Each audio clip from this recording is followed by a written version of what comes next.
recording now, so hopefully that goes well. We'll find out. Um, also need to like actually make sure I can see things on this side, which is not happening. Fun. I love getting all the text up set up and then it's just saying no. All right, there we go. So yeah, with uh, what? Thank you, thank you. So yeah, we're going to be getting into Jenny Marx a lot more, critiques of Marx. That's going to come up especially during the first few weeks, as Marx at this time isn't even a communist or socialist. He's still just a random philosopher who thinks he knows how to. Um, and we're going to delve a lot more into what was his influences, especially today with Hegel. Yeah, so we're going to set up with the context. Uh, Europe was facing a lot of revolutions at this time. How did that influence Marx? And that wasn't just the French Revolution, but the Industrial Revolution, the Scientific Revolution, philosophy. And then we delved more into Hegel, one of Marx's key influences. That will transition us into Prussia overall at the time, the place Marx lived, and then we're going to end today with talking about one of Marx's early writings, which was his introduction to the critique of Hegel's philosophy of right. It's a long name. I'm not going to repeat it right now, but you can see it now. So let's just get started. This was the time of revolutions. The French Revolution started around this time, and I don't know about y'all. It's been a while since I took a European history course, so very quick recap. Now, France during the 1700s, about 100 years before Marx, was still a monarchy, and some people didn't like that. Specifically, a lot of people who were more like part of the merchant class. You can think of them as proto-bourgeois. We're going to get to these terms later. They wanted to exert dominance. They wanted to be able to say, "Hey, you guys represent like maybe 1,000, 2,000 people. We represent like 100,000. Like we represent a lot more of the majority. We deserve a bigger say." So when that wasn't happening, they decided, you know what, maybe a revolution would be the solution. And with that, revolution occurred. The French Revolution happened. They stormed the Bastille. Yada yada. That part isn't too impactful. What develops afterwards is a debate between the Jacobins and I think I miswrote it on there. I'm gonna still say herbalist, but I think that was a misspelling. They argued a bit over religion, and that's gonna come up a little bit later in class, but they had some disagreements. Then, as this newfound society was developing, they decided the best way to keep control of it was to kill anyone who disagreed. So the Reign of Terror happened, and this pushed the society to its limits. People didn't exactly like the old government, but they preferred keeping the head. They just didn't want a king to keep the head. So that explodes into Napoleon. He conquers France with a lot of support. It's a very populist leader. A lot of people in France really supported Napoleon. But the other powers of Europe didn't like him. He eventually falls, and and a little while after, a new king is established in France. I want to say it was like Louis the 14th, 15th, something. It was a Louis. Um, there's way too many of them, and France has a king again, and they're kind of running, but now they have like like a constitutional monarchy, kind of in a weird state. And they're kind of just figuring out what's going on now as they enter the 1800s. At about the same but then following that, throughout the 1800s, throughout Marx's life, we see other kings rise and fall. We see the Holy Roman Empire and Prussia specifically form into German unification and what we know today as Germany. This starts to develop at this time. In addition to that, but throughout Marx's life, there was a small attempt at communism through the Paris Commune, where for like 2 months, Paris was communist. And Marx writes about that. And actually, he goes and re edits some of his theories he's to adjust for what happened during that and the realities of okay, where did we actually go wrong here? What was going on? And then all of this sets up a economic boom towards the end of the 1980s. But as Marx's theory kind of goes, and as the business cycle demands, if there's a boom, there's going to be a bust, which leads ultimately to setting the stage for the world wars that would be to come. And well, yeah, you guys, like I said, this is not a European history class. This is just broad strokes so you have an idea of the time period. With that being said, what was actually going on during this time? Okay, the Industrial Revolution, that is going to be where we really set the stage for this. The term originates from Louis Augustin Blanc. I don't know how to pronounce French. Blanqui. But one thing you'll learn fast, I will pronounce everything as if it's in German because I cannot pronounce French. So that. And always feel free to correct me on that. I called Proudhon Proudhorn for way too many years. Um, but yeah, so the Industrial Revolution. Do you what do you all know about it?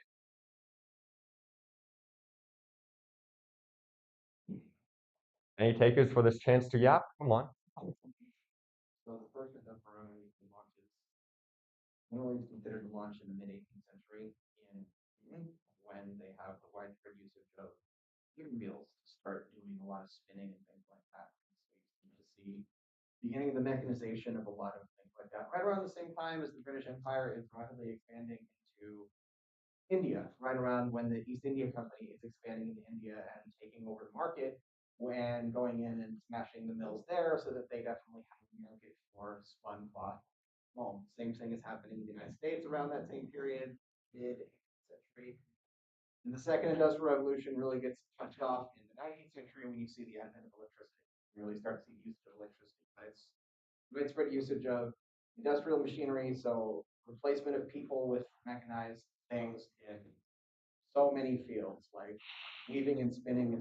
Yeah.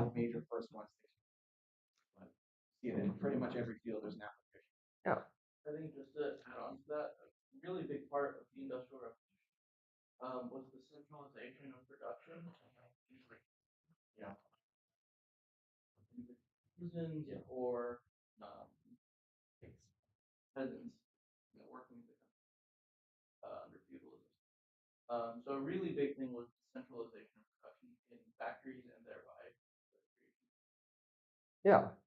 So, oh, go for it.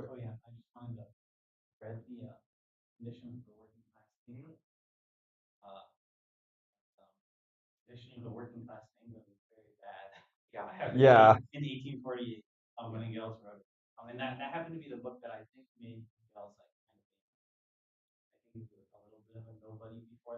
I'd agree with that.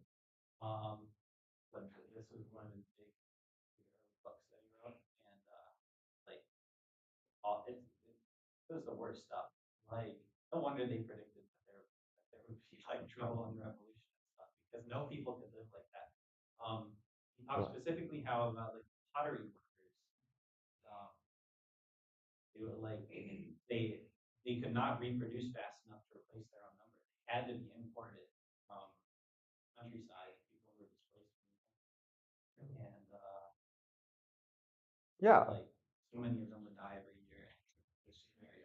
Yeah. But yeah, and as you guys were saying, there was a lot to this. It was a very much a economic and material revolution in technology. We saw, as you were saying, like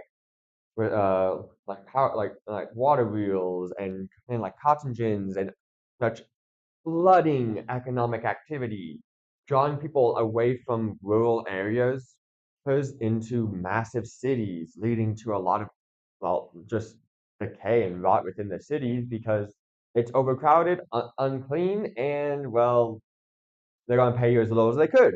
So this leads to a cycle of just like basically just centralization. But in addition to all that, there was a lot of technological improvements outside of just basic goods. I mean, when I think of tech, I think of electricity, and this was the time when the first high-speed communication was going around.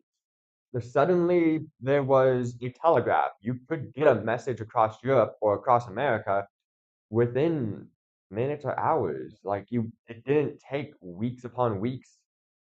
And in addition to that, literacy was going up at this time. People were starting to become able to actually go and research and read things themselves. This is part of the legacy of the Protestant Reformation that caused this, but that's a little bit outside of this time frame. But because of that, newspapers existed. So people are actually getting information now for the first time in a more direct way. And with all that being said, there were new classes building. When people were coming in from rural areas and going to work, this was starting to become a new class of people, a class known as proletariats. And in addition to that, those who owned the factories, who saw this movement and capitalized on it, were able to just to set up the factories to run and make a profit. They started becoming known as a new class called the bourgeoisie or bourgeois. Honestly, I don't know when to use which version, but yeah.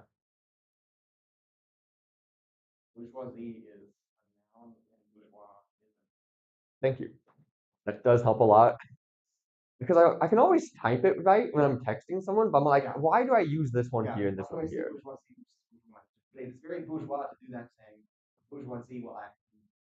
Yeah, there we go.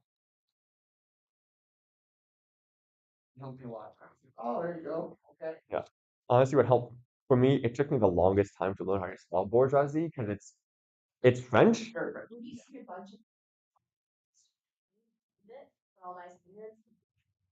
Yeah.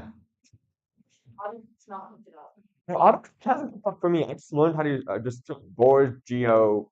It's easy. I was like, okay, that looks correct. Man, it's not switching. Oh, let's get a bit more into the terms. I mentioned proletariat and bourgeois. I have the basic definitions up on here. Just I find it's always helpful to have definitions up when I'm yapping. So, so bourgeois. Those are the people who have private ownership over capital and the means of production. But that's still a lot of terminology. What are the means of production? What's capital? What does private ownership mean? Does private ownership just mean like what I own personally? What does that mean? So let's break this definition down a little bit. When we talk about private ownership of capital, we are talking about people who who owns things that other people work on to then produce more things. That is a rough definition, and we're going to get more into what capital means later on in class, especially when we get to the week on Das Capital. You're going to see me go off for like 2 hours straight. I am so excited for that lecture. Um, I got you. Yeah. Yeah, that has a sort. So last year when I was teaching Das Capital, a professor here at SFSU he sent me an email saying, "Hey, my band wrote a song about Das Capital." Yeah. We will. I will definitely play that when time comes. Depends. It's on your taste in music, but yeah. Yeah. So private ownership. Yes.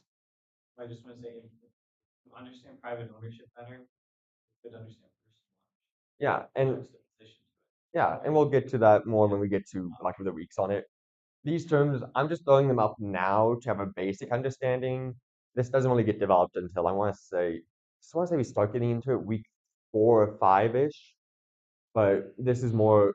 You're gonna notice a clear cutoff of like Marx prior to the manifesto and Marx after the manifesto, and even then, there's still more like Marx after the 18th Brumaire. There's a lot of development that goes into it. This is just so. If I say proletariat, you have a vague idea. That means working class. If I say bourgeois, that just means ownership class. Bourgeois, Elon Musk, Jeff Bezos. Proletariat, probably everyone in this room. But what does means of production mean? I remember when I first started becoming a communist, that was a term that was weird to me. Means of production. It honestly is a lot more simple than it seems. It's just how are things made? If you own how things are made, you're probably owning a factory. You're probably bourgeois. And there's layers in between bourgeois, proletariat. There's petty bourgeois. There's lumpen proletariat. We're gonna get to that way later. And yeah, with that being said, workers. You gotta remember when I say workers were driven away from rural areas, I don't just mean people going from small towns to big towns. I mean people who at this time were peasants or serfs were leaving lands that they were tied to go work in factories. This is quite literally the transition between what you would think of as the Middle Ages or uh, and such into a more modern era. I mentioned this last week that this is the era where you could see something like a knight realistically talking to like a business owner and communicating through telegraph. This is a very weird period of time to really conceptualize well because it's so like in between of like old and new. And the influx of people are rushing into cities. You mentioned Engels' conditions of the working class. What were the conditions like?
Oh,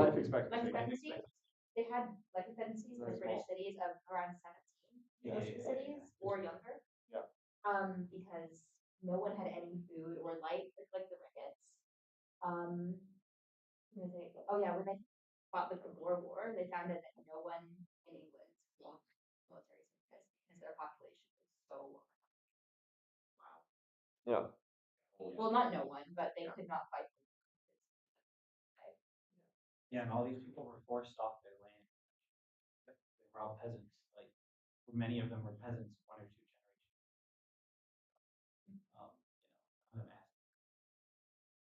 yeah, yeah.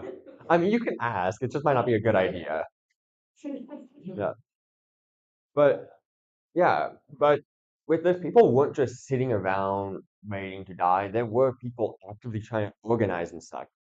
Before Marx and what we think of like as union movements now, there were charterists who would all that because they would go up to their employers and be like, "Hey, we're dying. Do this." Then which you can see as just early union activity. So even before Marx, there was this collectivist drive in labor. And just one thing I want to get out of the way now, Marx was not the first communist. He didn't invent the term. He didn't invent socialism. He was influenced by a lot of people who shared similar ideals and called themselves that. And his big contribution to theory was mostly that the fact that he wanted to take it from this idealized, what if one day we could all do this to, okay, what are the actual issues? How do we get there? But that's something Marx deals with later. Right now we're dealing with a Marx before he was even a communist. But moving on from the Industrial Revolution, that's enough of industry. What about science and philosophy? Philosophy, how are they reorganized?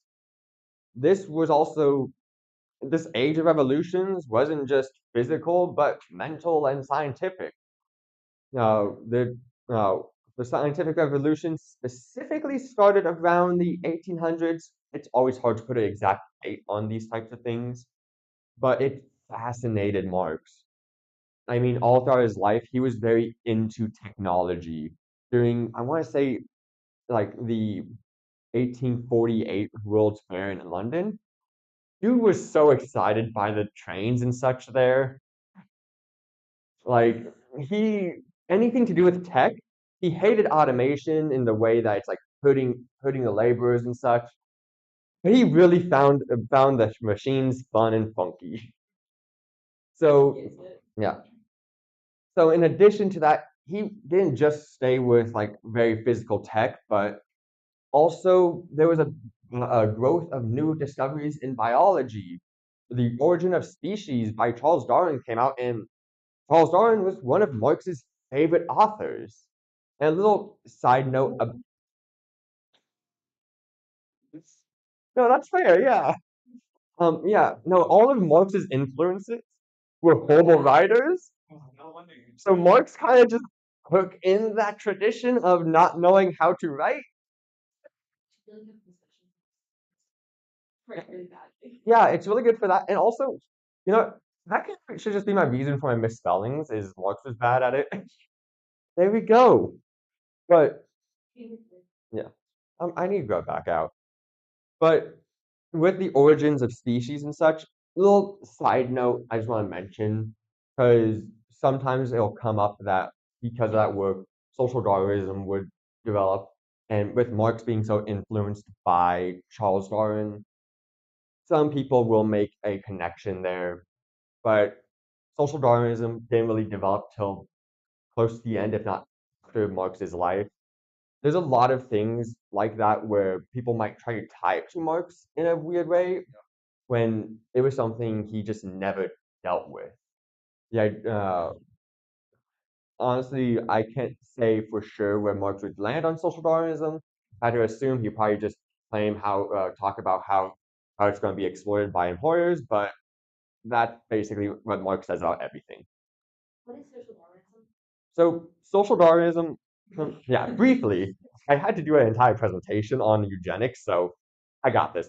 Um, it's the idea that that well, first, it's it's based off the idea of survival of the fittest. Basically, those who are more fit to survive are more likely to reproduce, and so on and so forth. Evolution. Social Darwinism takes the idea that humans are beyond that stage, and now we need to start regulating it. It's as in like you yeah it's as in the research start doing eugenics. That yeah it develops into eugenics specifically like beginning of the 1900s, but it's that beginning of the idea of hey maybe we should like segregate people so they don't start reproducing and discourage stuff. And eugenics is like we should force people to. Both of them horrible ideas. You take any anthropology class that touches upon this, they will explain every which way social Darwinism is just stupid as all hell.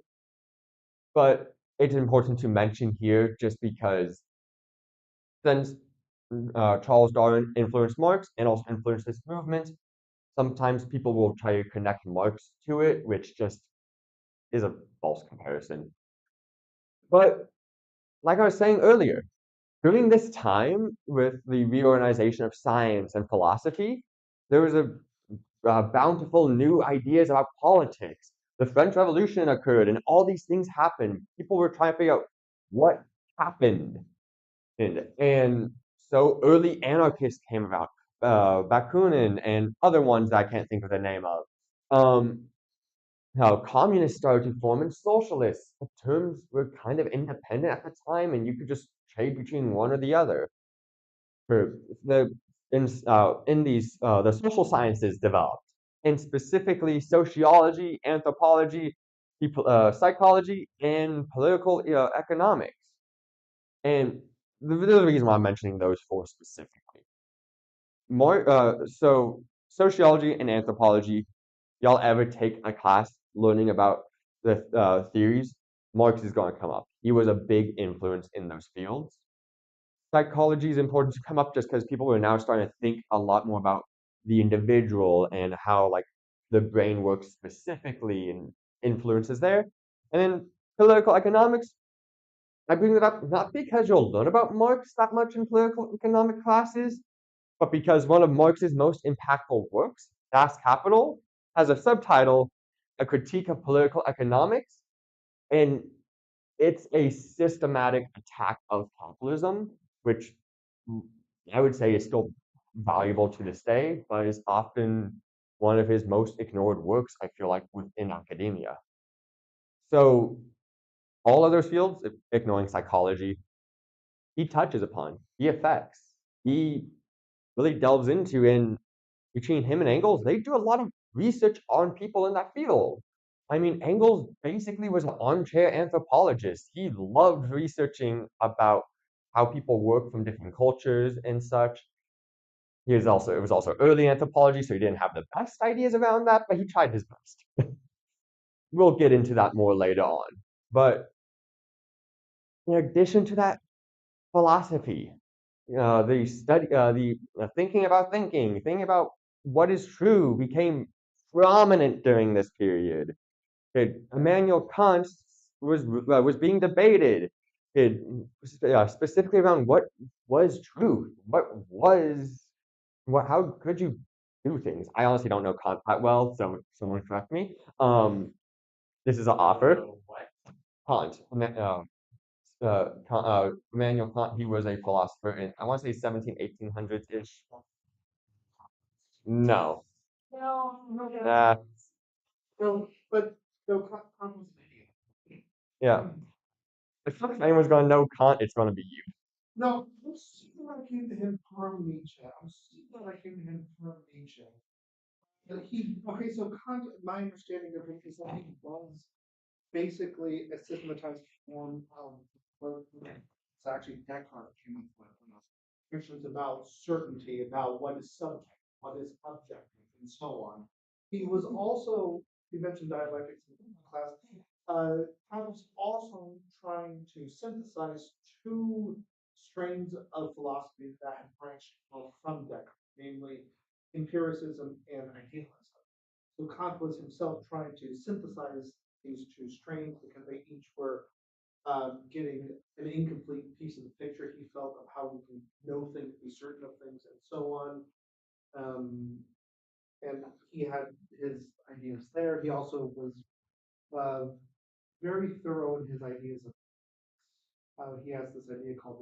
Yeah.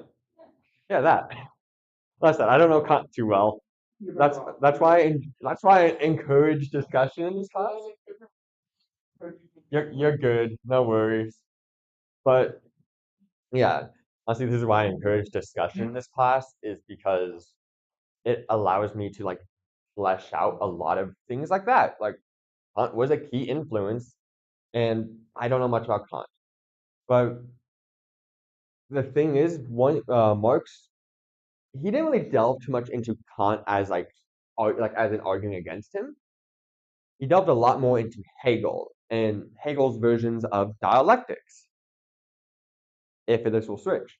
So let's get into Hegel's. Brian, this is your time to shine. Yeah. First, I want to say on Kant, the Kant principle is not do it because it's right. You do it because you would do it in any other situation.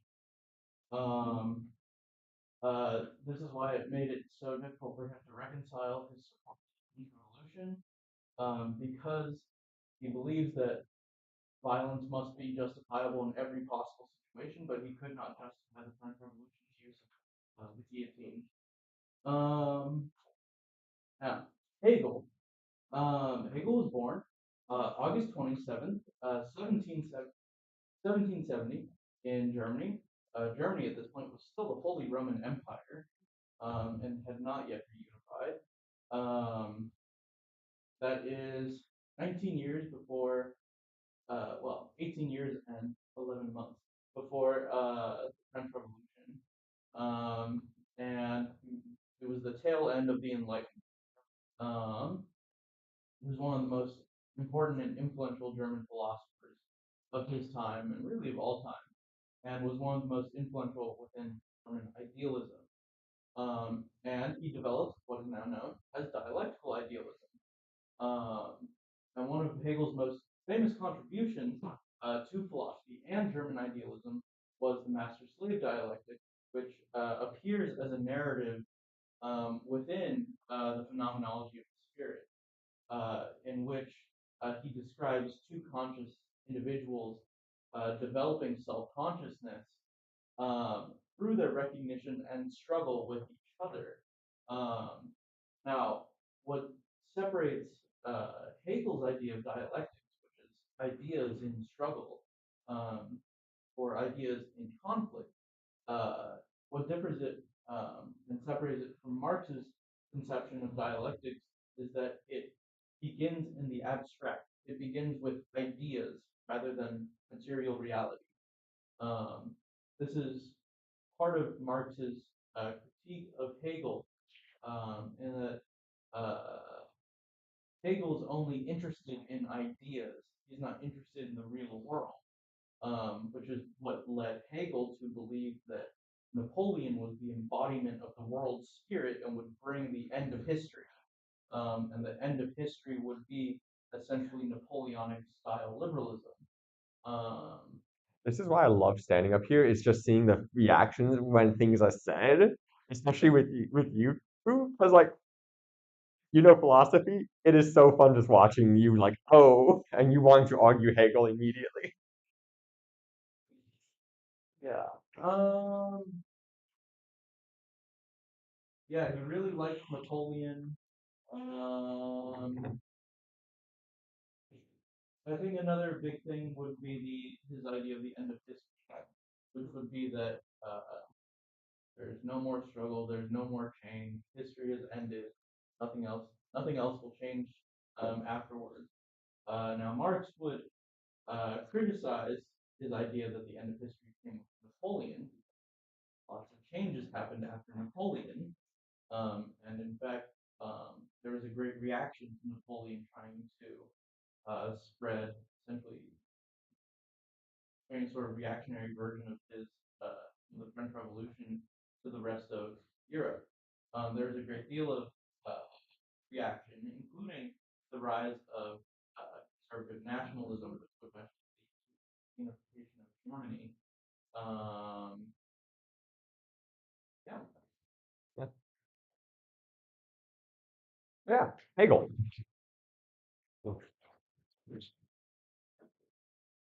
I know you have a lot to say about Hegel. The way you're looking at me in our conversation earlier. Yeah.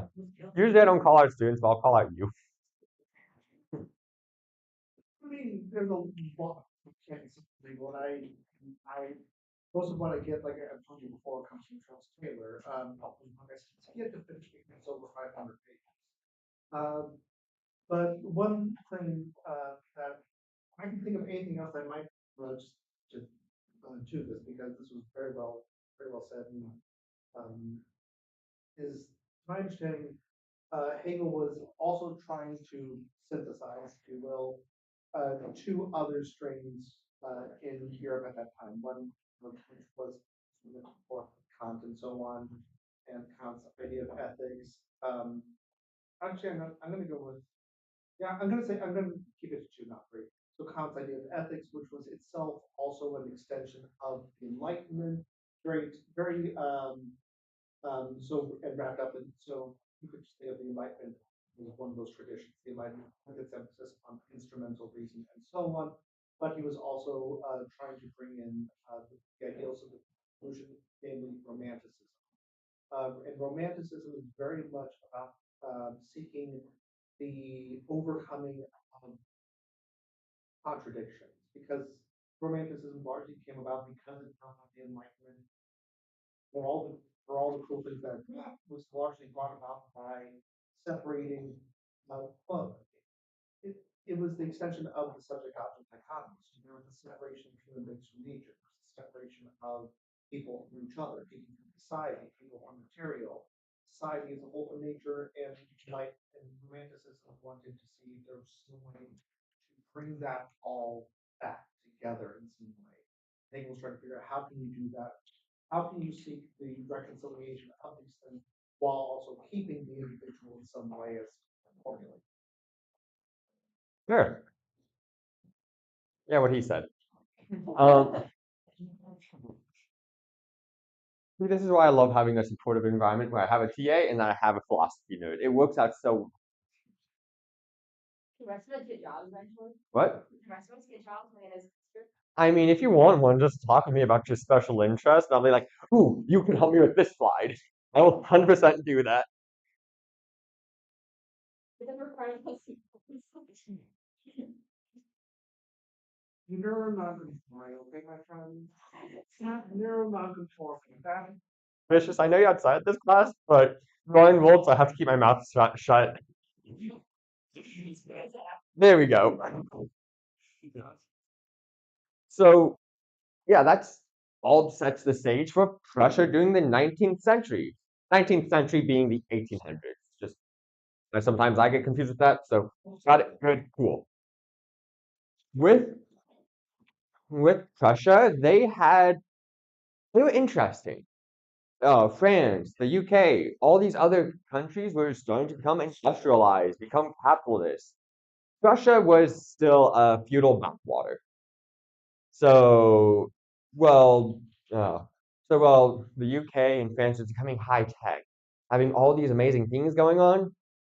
These guys are just kind of still farming, kind of still doing like knight stuff, king stuff. It was an absolute monarchy for a while. But Prussia didn't just appear out of nowhere. It came out of what was known as the Holy Roman Empire, a conglomeration of a ton of German and think of them like mini countries. They technically weren't, but these like German states that just kind of all collectively were like, hey, yeah, we're one thing, but not really. It's an interesting history. I don't know much about it. Either way, Prussia eventually kind of just says, I want all of it, and goes through and decides to take all of it.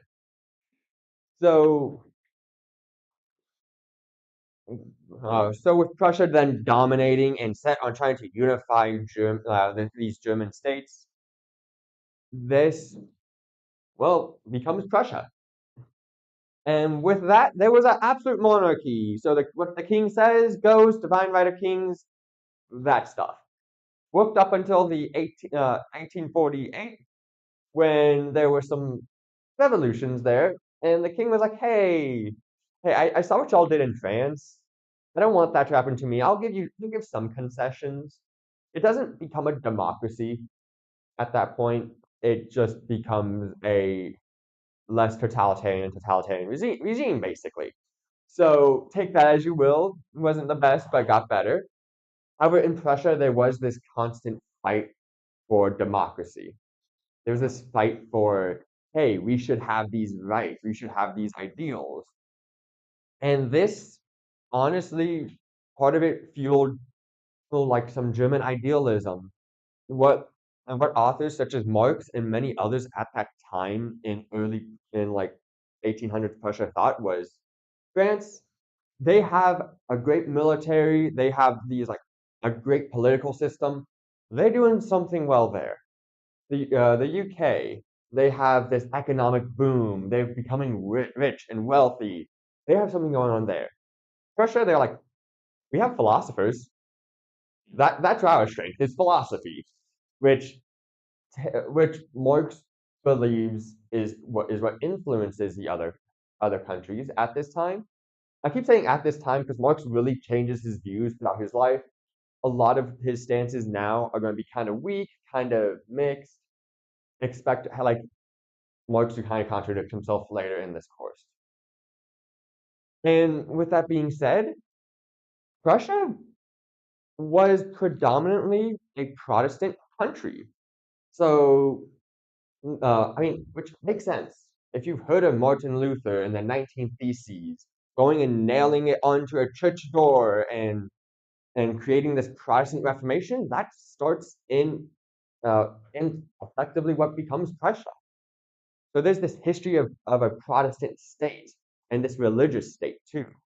But they have a sizable, very sizable Catholic minority, about 300,000 Catholics to 600,000 Protestants.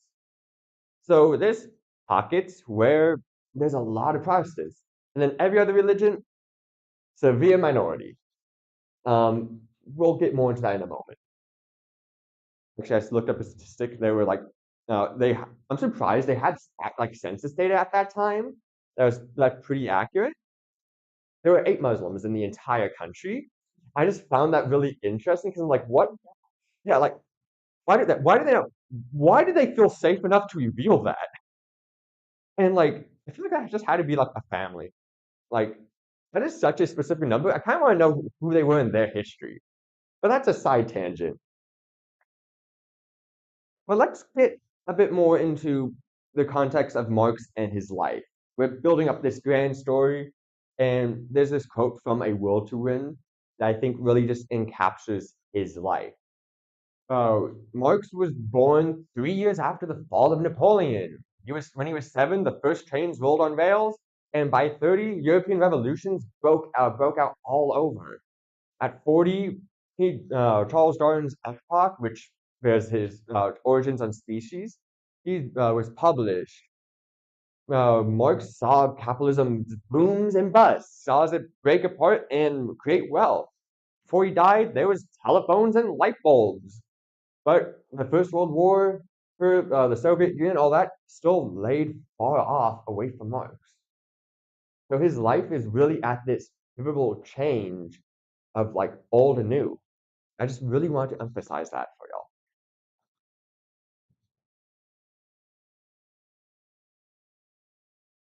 But Marx's life. I mentioned he lived in Prussia. Here's a little like map of everywhere he went in his life. I'm not going to go through one by one by one, but I will start. But I will start over here at Marx's birthplace. You notice if you know Europe pretty well, this part France, this part Germany, this part kind of a weird border region, like near where modern day a Luxembourg is, would be where Marx was born in a small city known as Trier. I'm going to spell that out real fast just because it's German, so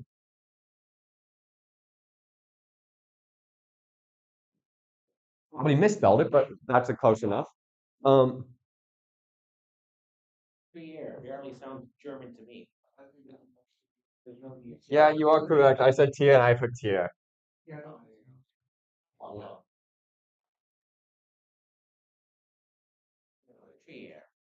Yep. So in this town, I mentioned in religion a bit. So Prussia predominantly Protestant. Here had a majority of Catholics, and Marx is a kind of funky case. So he like ethnically he's a German Jew who his great grandfather was a rabbi. His father was Jewish and then converted to Protestantism specifically to keep his job as a lawyer. Marx's mother didn't want to convert from Judaism, and was forced to convert around when Marx was 8 years old. So so Marx was raised in a Jewish household, well, kind of, like at least culturally Jewish household, but was told he's a Protestant in a town where that was both the state religion and he was a minority, and the people he interacted with were mostly just Catholics.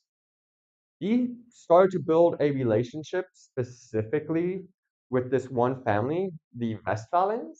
I don't have slides for these. Sadly, this is more just background context to Marx in his life, where he first became a student of one of the Westphalians. I forget his name, but it ends up being the father of Jenny Westphalen, Marx's future wife. So while Marx is there, he's growing up, he's studying, and he's learning philosophy uh, under a Westphalen. Their families are pretty close. Jenny is a childhood friend, and about when Marx is 18, I think before he goes off to college in Bonn, he proposes to Jenny. She says yes, and I will say one good thing about Marx at this time, it's the 1800s. Usually the age gaps are pretty weird for people. Jenny was like 22.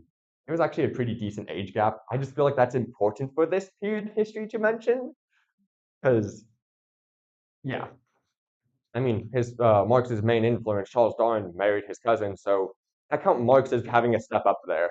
For different persons that's just slightly older, hell yeah, So legal to marry your it is. Damn, Yeah. that is funky. cousin. That sounds right, yeah. Yeah, there we go. Then we got Alabama beat out. Let's go. Well, Really Giuliani married cousin of his. Yeah. You can believe it. Yeah. Yeah. Just something I randomly remember. Anything I can use to complain about Republicans more, I will. Like, this is 100% confirmation bias. I will take it though. Oh. Yeah. Yeah. So Google it. go for it. But so Marx proposes to Jenny von Festalen, and she's trying to write out how to spell her name as well. I'm eventually just going to start calling her Jenny Marx, but for now, von Vest. Phalen. Thank you. Yeah, von Festwalen. In German, V's are pronounced like F's, W's are pronounced like V's, depending on where they are in this sentence. So that's what I'm saying, like von Westphalen. If you say von Westphalen, I'm not going to correct you. Yeah, so he proposes, he goes off to Bonn, and not so fun fact, he forgets to write. It Marx, he's really obsessive with studying. It's kind of there's stories about him later in life going on like spending like 16 hours a day in libraries just reading all day. Going on. He does okay. There's just I know how you live, so I get it. But like he spends all day in libraries, then we'll go on like 3-day benders, and then go home and like write like an 80-page manuscript. That was it. Like in the library, I see in the is that You know, valid. Modern day Marx.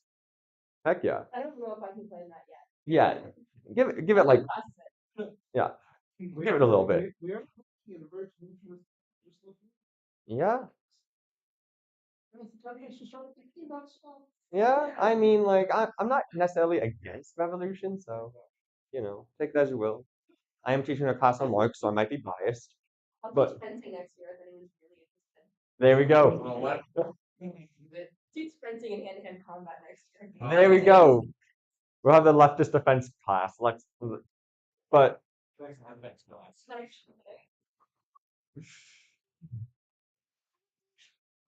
so Off campus. Marx goes from Bonn. He lives there for a while. He when he does write Jenny though, he writes very poetically. Marx was obsessed with romanticism, and God, you can see it. Marx was very much into poetry. He I don't have any quotes memorized, so I can't really just be like, oh, he said this and that. But I do have a letter assignment, so if you guys need a suggestion, look up some letters between Marx and Jenny von Westphalen, and that's a great source to summarize. He also wrote factual. Dedicated. Yeah, I can read. Huh? Was it good? Yeah, that's. You're dedicated to his father. Yeah, but so Marx, no, they're right. There's actually a story where Marx's father writes to Karl Marx saying like, "Hey, you know how you proposed to Jenny? You know how you love this girl? Maybe you should write her sometime. We kind of know the family and know she's not doing well with the fact that you proposed and dipped. And like, Walked in and you heard your friend's family says. yeah, Oh, Marx definitely had a hyperfixation on his studies. But after a while, I want to say it was something political. I don't remember exactly, but but to finish his PhD, he goes to Berlin and he continues studying there for a while. In Berlin, that's where he meets this group known. Oh, yes, no worries. Step out. It's not an issue. Yeah. Just make sure you signed in. If not, you can always email me and I gotcha. Yeah, you're good. It's no worries. Yeah, but yeah, so he goes to Berlin, and this is where he meets what he eventually calls the Doctors Club, or then later, the Young Hegelians, which was a group obsessed with Hegel. And Marx was also obsessed with Hegel. He really loved Hegel for a long time. And while they're talking with Hegel, hanging out with not hanging with Hegel, talking with the Doctors Club, the Young Hegelians, he starts to hate the Young Hegelians. He starts to really hate the Young Hegelians. He's like, damn, these guys are so full of themselves. They just we'll get it more into this next week, but he has some thoughts on the Young Hegelians. And while he's in Berlin, he does some writing, and he writes. I think this is like after he graduates. He eventually writes a work known as his Critique of Hegel. That he finishes that work years later, but the ideas for that start to develop now. Speaking of which, we're going to talk about that work. So, first and foremost, before I get too in it, any major questions about the intro to it? If you didn't get a chance to read it, no worry, we're going to go over it. But just want to quickly check any like broad, hey, what was going on with this? Oh,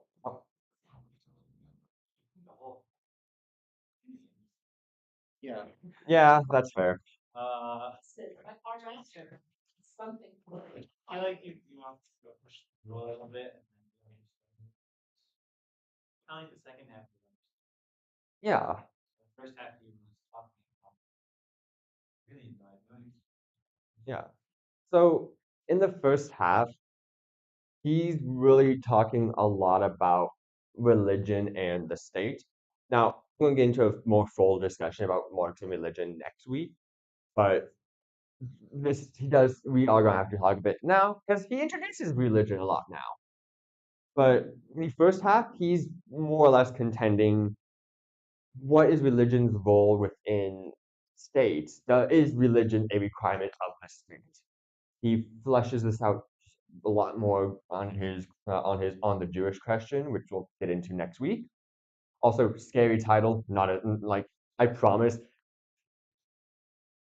It's not that bad of a work. It's a scary title though. He's critiquing someone who wrote a thing called The Jewish Question. That's why it's called On the Jewish Question. So, little thing there. But yeah, no, the first, I say third of it is him really contending what is religion and the state and their relations. This is also one of Marx's earlier works, so he doesn't even have a strong idea. I feel like he just uses terms because he knows these are the correct terms to place in correct areas, but he doesn't have a fleshed out idea of what does a mean. What is a religion? So with that, Marx starts to build into this idea that would become known as materialism. And this is very early, very easy to critique Marx now. Later on, he's going to have a more full constant notion of everything. He sees religion and the state as being two completely separate entities that could not be intertwined in a way that makes sense. He has a quote in it: "Man is the world of man, states society." He sees states as handling with the material and religion handling with the immaterial, people's thoughts, feelings, personal lives. Right, you guys are all welcome to critique this. Marx develops better theory later, although he does drop away from religion and states. So right now, if you read Marx and you're like, this sounds bad, it probably is. Yeah. But going from that, Marx has a quote in this where he really tries to emphasize what he means by like religion being something separate from the material world but still affecting it. He has actually, before I even get too much into it, how many of y'all have heard Marx's quote that religion is the opium of the masses? A few of you. So that comes from this work, his critique of Hegel. What he was saying was religion is the sigh of the oppressed creative, the heart of the heartless world, and the soul of the soulless conditions is the opium of the masses. I don't think he's saying that to say religion is that. I because like I was saying earlier, we're setting up this context of the scientific revolution, this context of people experimenting, and especially with like biology and such, new things are coming around, medicine's coming around. What did they use as medicine in the 1800s? It was a painkiller, and that's what they're calling it. Calling it a painkiller. Said thought on. Yeah. He's kind of saying that he's saying religion is the Yeah. Yeah. he's and he's saying the religion is response will have and they don't have a materialist. Yes. And when they don't have that, the only thing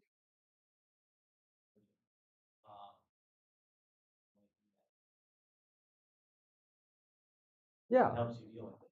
Yeah, exactly. Marx sees religion as, I think he even says in this work, as like an illusionary state above material reality. Now, we can question that. I know we were talking earlier about how Marx has a very Eurocentric view of religion.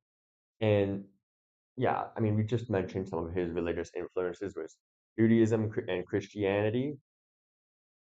They're both they're both pretty Eurocentric, especially in Europe. So yeah, he has this view of religion just being this something that's like thrown on top people's reactions to society. It's something to numb the pain of working, something to like ease yourself into the day-to-day life because eventually something's going to be better. He builds this in, he builds this up into one moment. Yeah, he builds this up into a pretty early idea of okay, if we want conditions to improve, how does that work? And Marx saw if we take religion out of the state, you force people to contend with they can be religious in their personal lives, but in the public sphere, contend with just the conditions around them. Marx at this time very much believes that you by ripping that band-aid off, you can then allow masses to change the world towards something better. Like I said, he gets more nuanced way later in his writings. It's pretty rudimentary now, but yeah, he's building into this philosophy, and it kind of begs the question of if everything's material, what's the role of philosophy? And I do mean this as a general question to the class. What do you see is the role of philosophy when it comes to like changing the world, changing conditions? Where does that come in? Because as of right now, Marx is saying it's what's really the point of having these like religious ideals if no, no, if it doesn't affect things. So what do y'all think it would be a role of philosophy potentially? It can be current, it can be potential, up to you. Go off however you want. Chris, I can see how you're looking. You can get See, I thought I I could mean, be. you have to be able Yeah. to, like he says later on, like philosophers merely dream about what we intend to change it. But you have to be able to dream change before you can even think of bringing it to you. You have to have some kind of idea. Okay, this is bad. How do I want to change it? So I see, like philosophy seems as if it still has an incredible use because it allows us to visualize the discrepancy, the difference between the is ought. yeah.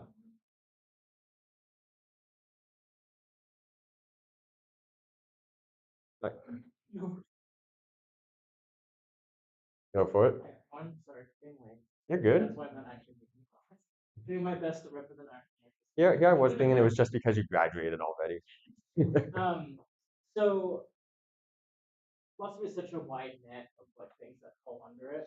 I think in the context of like understanding our material conditions and like I think one philosophy is a way to understand the things that you experience and the way that the world is set up and how you think things should be instead. If you analyze that world and you realize, oh, we could do a lot better than that.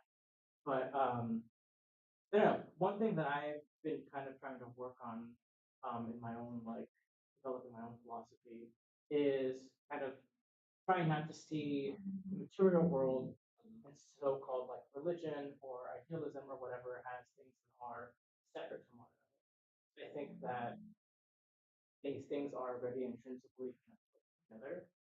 The material world is one aspect of reality. And there's so many other things like emotions, feelings, experiences, things that only happen to you or only you can experience, see, or understand. And I think that that is just as real as when you go into a workplace and your labor is exploited. And I think it's really interesting to try not to force something to be separate that is already I think together. Um, yeah, I think the role of that is just a wider and richer understanding of everything, everything. I think that's the role of philosophy. Understand. Go for it. I would just say the into philosophy like practice that's kind of what Marx says.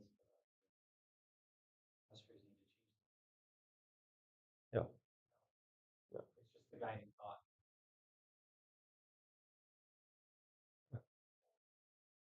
I'll be fast. It's up to y'all to determine who goes next. Where do you go first? Um,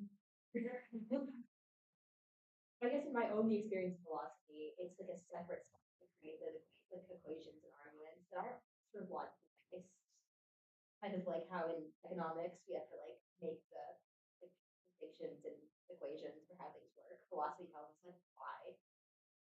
Like There's I agree with everything that's been said here so far. I think so much the role of philosophy is to basically help us make sense of our assumptions, to help us make sense of what we consider real, the limits of reality itself, and to question, basically, to question why do we accept those limits? If we can spell them out, maybe we can see a way to get past them. I mean, Um, I'll offer two quotes from Stephen Zizek, a Marxist Leninist relevant here. Uh, one of his points is the way we think of a problem can very often itself be part of the problem. And that's one example where I think, we very often like to think problem solution. What's the solution? And I'm left there thinking, wait, if we slow down and really analyze this, we're going to see that itself is just going to be a band-aid to something that's going on much more deeply, perhaps it's systemic, perhaps baked right into the limits of what we consider real or not real, so on. And then we have to confront that. The other quote, just to see how we can examine these limits of reality, but Zizek points out, if you look at films in Hollywood today, how many films do you see that are about a world beyond capitalism? A world that is truly it's anarchist, communist, or well-functioning socialist. But how many films do you see? There's an occasional Star Trek film. I mean, sometimes Bugs Life kind of hits. Seriously. There's Good Instagram stories, guys. a handful.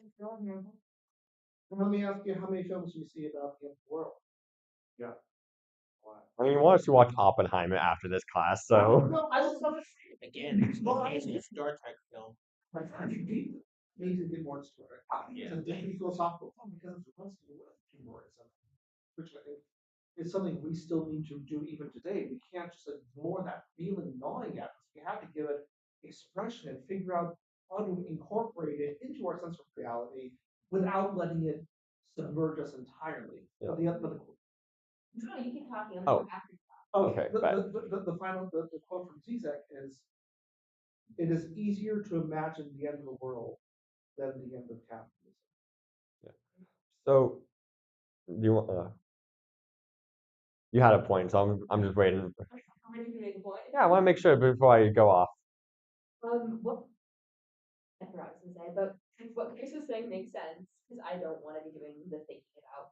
But it is really cathartic to have words to why things feel society. When we all go like, my job sucks or I feel wrong.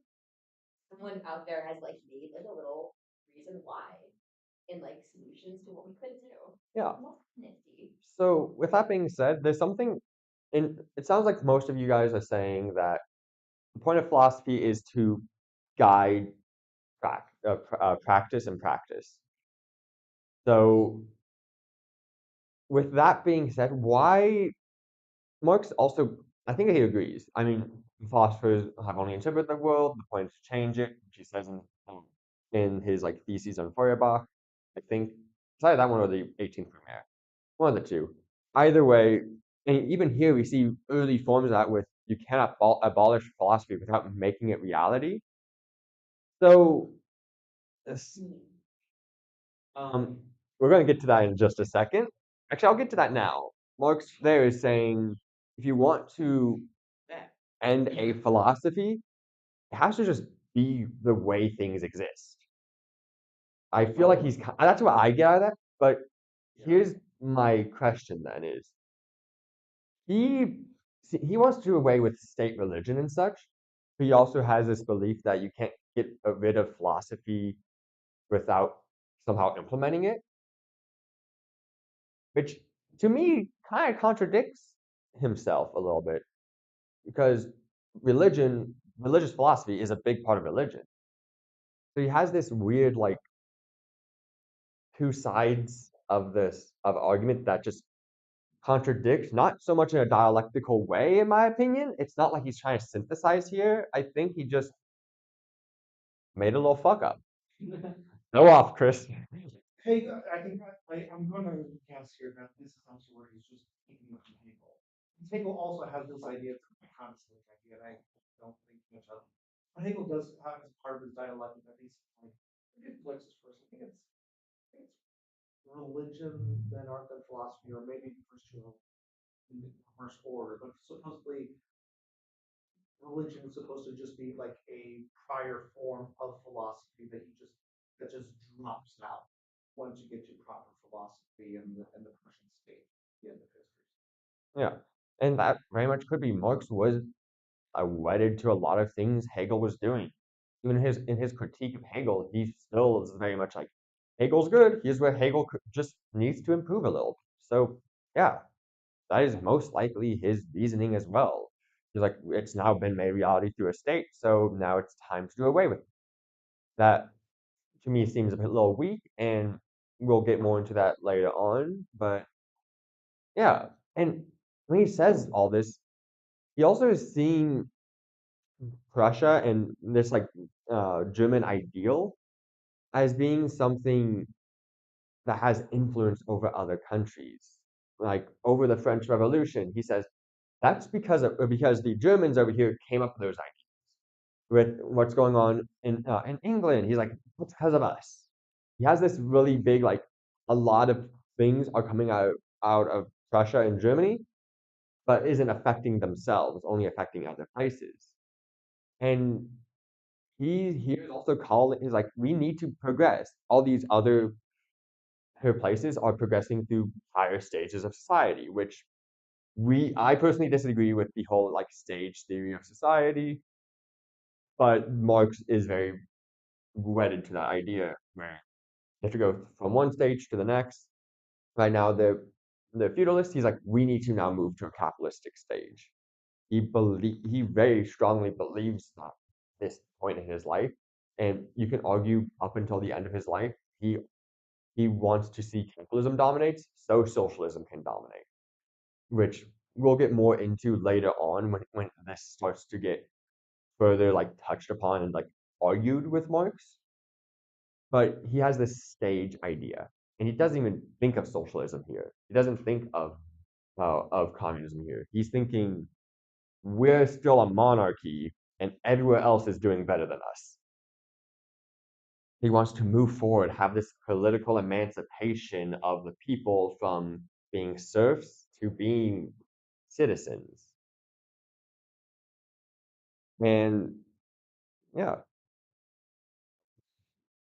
but yeah, that's a rough summary of his intro to the critique of Hegel's philosophy of right. Long ass name. And you can see Marx is kind of underdeveloped in it. He hasn't really fully contended and grasped ideas of what is a state, what is the role of religion. He has these notions that are thrown in from other philosophers, but he himself doesn't even understand it yet.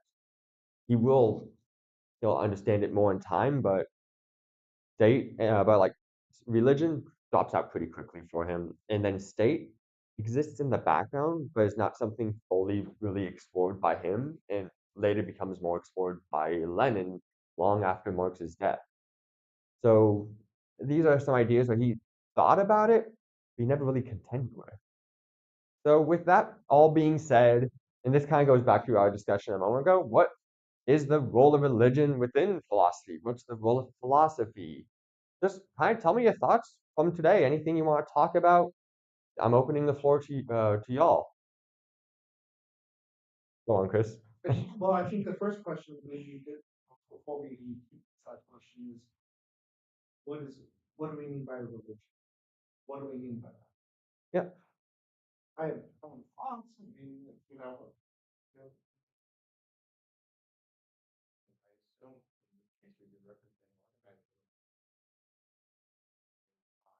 I based on what we're saying, like I would say the distinction is kind of what is philosophy's role in literate organized religion. That's kind of what I assume the question that we're talking about here, because in a more disorganized one, in more syncretic religions, ones that are more literate, there's much more fluidity and variability in it as opposed to a textual based one. Yeah, honestly, the point of this question is just to get y'all yapping. Um, that's why I didn't really define the terms well, because like, okay, this is a good point to just yap about. Yeah. I think religion can serve as either like a power structure, like sort of like the state. I mean, in the Holy Roman Empire, and then after it did serve the state, and that again, and then it's just or as a like a like a pattern of thinking. As people have their own person they read and believe in. I think religion has a couple features. I mean, the first one, probably the most important, was to be talking about this is already to have engaged, to my understanding, it's already to have engaged in a Eurocentric view, because for many other cultures, religion and culture are not separate entities whatsoever. It does not make any sense to separate that at all. So already you have that distinction there. But furthermore, I guess I would say that I think religion is a way of articulating. It's also collective. I think that's another key thing about religion as we understand it. It's collective. It is. It is therefore also historical. It's deeply rooted in a history or a tradition, and in that sense, it can be helpful to speak of religions, to speak of what are our influences, what are our historical influences, and so on. So and finally, it's a way of articulating what we consider, we could call it the good life, uh, what is worthwhile, what is meaningful, what we value, and so on. There's a whole bunch of different ways to frame that. And so I think religion's role in philosophy is first and foremost a way of tracing and examining, giving a better understanding of why do we consider this a good in and of itself? Where does that idea come from? For instance, why do we um, why do we consider progress? Yeah. Why do we consider the material well-being of all good? Why do we or even Marx's own claims in his essay here to speak of man as the center of man as essentially the center of his universe? That's humanism. But humanism is deeply, deeply influenced by Christocentric thought. And even his emphasis on what is real and unreal, the importance on there being such a distinction on the first place, comes out of the Enlightenment, goes out of Cartesianism, which is a mishmash of neo-Stoicism and Christocentric thought yet again. Yeah. So in all these areas, religion is important, I think, to be aware of, are these claims we're making truly universal and purely rational, or are they still influenced by our culture, by our times, and so on?